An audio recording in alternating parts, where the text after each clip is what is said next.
غلاف، اس سے پہلے خانہ کعبہ پر کوئی غلاف نہیں تھا۔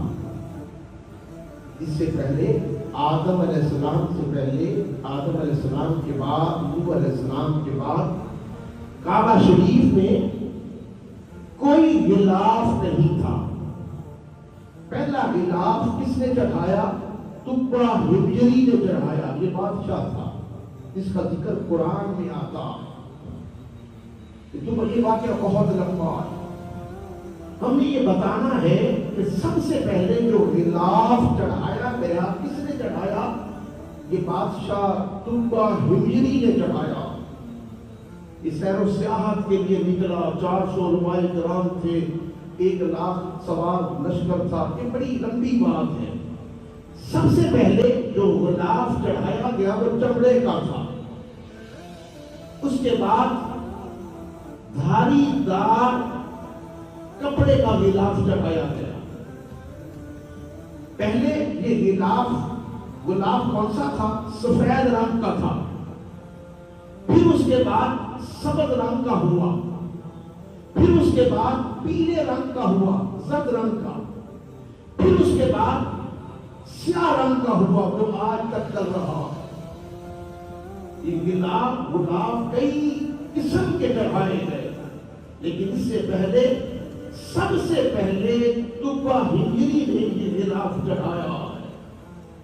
حضور صلی اللہ علیہ وسلم کی ولادت سے یہ تبع حجری 1000 سال پہلے، حضور کی ولادت سے 1000 سال پہلے یہ آیا، سیر و سیاحت کرتا ہوا آیا تبع حجری۔ اس کے ساتھ 400 علماء کرام بھی تھے۔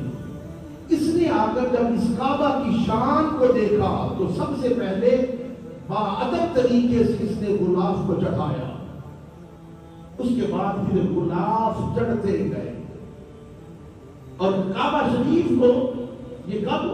یہ حضور سے 1000 سال پہلے اس کعبے کو بنایا گیا، 1000 سال پہلے اس کا غلاف چڑھایا گیا۔ اس کے بعد یہ کام چلتا گیا، اس نے یہ کعبہ کی عزت و احترام کیا، پھر وہ مدینے پاک گیا۔ یہ حضور سے 1000 سال پہلے کا واقعہ۔ جب وہ یہاں پہنچا تو اس کے ساتھ جو 400 علماء کرام تھے انہوں نے کیا کہا؟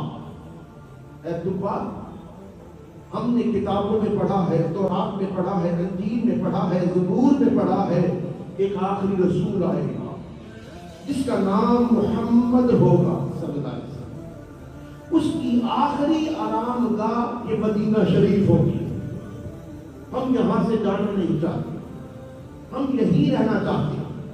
اس لیے کیوں رہنا چاہتے ہیں؟ کیا ان کو سیر و تفریح عزیز نہیں تھی؟ کیا ان کو بادشاہ کی صحبت عزیز نہیں تھی؟